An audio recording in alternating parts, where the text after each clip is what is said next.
اللهم صل على سيدنا محمد يا رب صل وسلم دائما ابدا على حبيبك. ہمارے حضرت مفتی رشید احمد صاحب رحمہ اللہ کے دور میں کچھ طلبہ آئے مفتی بننے کے لیے. دینی مدرسوں سے فارغ تھے تو حضرت نے ان کو پڑھانا شروع کیا. مفتی کا کورس ہوتا تھا 1 سال کا. تو حضرت نے کیا کیا, وہ عصر کے بعد فٹ بال بھی کھیلتے تھے نا لڑکے, تو فٹ بال کھیل رہے تھے تو ایک طالب علم کو دیکھا کہ وہ اس کا پتہ ہی نہیں چل رہا ہے کہ ادھر گھوم رہا ہے, کبھی ادھر بال لے کے جا رہا ہے, کبھی ادھر گیند لے کے جا رہا ہے, اس کو پتہ ہی نہیں چل رہا. میچ کے بعد حضرت نے پوچھا کہ آپ عجیب سے کچھ کنفیوز لگ رہے تھے. تو وہ کہنے لگا مجھے پتہ ہی نہیں چل رہا تھا کہ میرا گول یہ والا ہے یا بولو وہ والا, میں نے یہاں گول کرنا ہے یا وہاں کرنا ہے. تو حضرت نے فرمایا کہ آپ بہت نیک ہیں, آپ مفتی نہیں بن سکتے. نیک کا مطلب بعض دفعہ نیک اس کو بھی کہا جاتا ہے جو پرلے درجے کا بے وقوف ہوتا ہے. حضرت نے فرمایا اسی وقت ان کو کیا کیا ہے, فارغ کیا ہے. اب وہ کہنے میرا جرم کیا ہے. فرمایا آپ کا جرم یہ ہے کہ آپ کو یہ نہیں پتا کہ کک وہاں کو مارنی ہے یا ٹھیک ہے. تو یہ مفتی بننے کے بعد لوگوں کو کیا گائیڈ کریں گے, اتنی تو کھوپڑی ہونی چاہیے نا. حالانکہ ویسے بڑے پڑھے لکھے تھے, وہ صلاحیت بہت تھی ان میں. ہم نے بہت سے پڑھے لکھے دیکھے اوپر سے فارغ ہوتے ہیں. پڑھنا ایک الگ چیز ہے, کھوپڑی بولو وہ رٹا لگا لگا کے پتہ نہیں کون لوگ کیا کیا بن جاتے ہیں. تو ہمیں پہلے تو یہ طے کرنا پڑے گا کہ جس چیز کو ہم نے گول بنایا ہے وہ کیا اس قابل بھی ہے کہ اس کو گول بنایا جائے, اس کو ہدف بنایا جائے, اس کو ویژن بنایا جائے. قرآن آپ کو بتاتا ہے, سب سے بڑا دعویٰ قرآن کا, ایسا زبردست دعویٰ کیا ہے نا. یہ جو دوسرے مذاہب ہیں نا جو کہتے ہیں کہ نہیں اسلام سب صحیح ہے, مسلمان بھی ٹھیک ہیں, عیسائی بھی ٹھیک ہیں, یہودی بھی ٹھیک ہیں, ہندو بھی ٹھیک ہے, سکھ بھی ٹھیک ہے, جو جس مذہب کو فالو کر رہا ہے کیا کر رہا ہے, بولو صحیح ہے. ایک سکھ خاتون کا فون آیا, اس کی بہن مسلمان ہو گئی تھی UK میں. تو انہوں نے 4-5 سال پرانی بات ہے, انہوں نے مجھے بتایا کہ میری سسٹر مسلمان ہو گئی ہیں, سکھ مذہب سے اسلام قبول کر لیا انہوں نے, اور جو ہے تو میں نے کہا آپ لوگوں کو یہ اعتراض تو نہیں ہوا. کچھ مسئلہ پوچھ رہی تھی, سکھ خاتون تھی لیکن مسئلہ مجھ سے پوچھ رہی تھی. کہنے لگی کہ میں بھی اسلام کو کافی چیزوں میں فالو کرتی ہوں اور اسلام بہت اچھا مذہب ہے, اگرچہ میں مسلم نہیں ہوں لیکن مجھے اسلام اچھا لگتا ہے اور مجھے اپنی بہن کے مسلمان ہونے پر کوئی اعتراض بولو بھائی نہیں.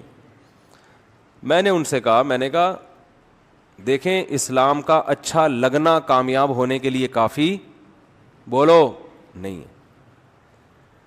اس بات پہ آخرت میں بخشش نہیں ہوگی کہ آپ کو اسلام. اب ان باتوں سے نا غیر مسلم کہتے ہیں مسلمان بڑے متشدد ہوتے ہیں. ہم ان کے مذہب کی تعریف کر رہے ہیں پھر بھی یہ ہمیں جنت میں لے جانے کے لائق نہیں سمجھتے. ہم تو کہہ رہے ہیں کہ اتنے اچھا مذہب ہے, اتنی اچھی تعلیمات ہیں. او بھائی بات یہ ہے کہ یہ اسلام مولانا کا مولوی کا مذہب نہیں ہے, یہ کس کا دین ہے, یہ تو اللہ کا دین ہے. اللہ نے 2 ٹوک الفاظ میں بیان کر دیا ہے کہ اسلام کو اچھا سمجھنا کافی نہیں ہے, تمہیں اسلام میں مکمل داخل ہونا پڑے گا. جب اچھا ہے تو مانتے کیوں نہیں ہو, قبول کیوں نہیں کرتے ہو؟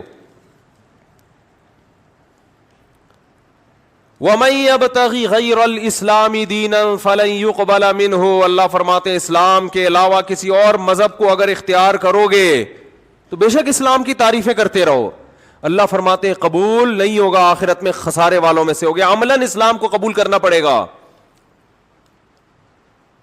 داخل ہونا پڑے گا اسلام میں.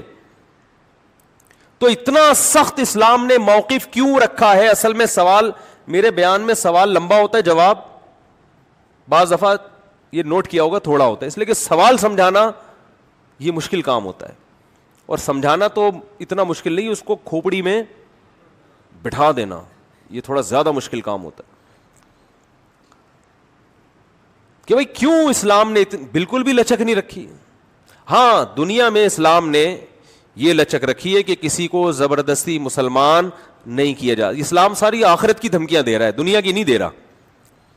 کہ جو اسلام قبول نہیں کرے گا, ایسا نہیں ہے قرآن میں کہ جو اسلام قبول نہیں کرے گا اس کی گردن اڑا دیں گے ہم, ایسا نہیں ہے. جو اسلام قبول نہیں کرے گا اس سے مسلمان تجارت بند کر دیں گے. ایسا بھی بولو کچھ نہیں ہے.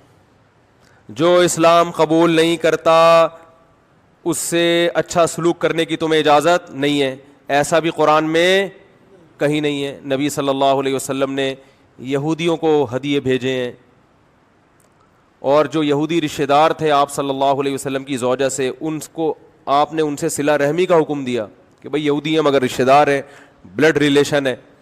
قرآن نے کہا والدین اگر کافر ہوں, پکے مشرک ہوں, تمہیں زبردستی شرک پر مجبور کرتے ہوں, پھر بھی دنیا میں تم نے ان سے اچھا سلوک کرنا ہے. غیر مسلم بھی ہوں, چونکہ والدین ہیں, پیرنٹس ہیں, احسان ہے, سلوک اچھا کرنا ہے ان سے. بات آ رہی ہے سمجھ میں کہ نہیں آ رہی ہے؟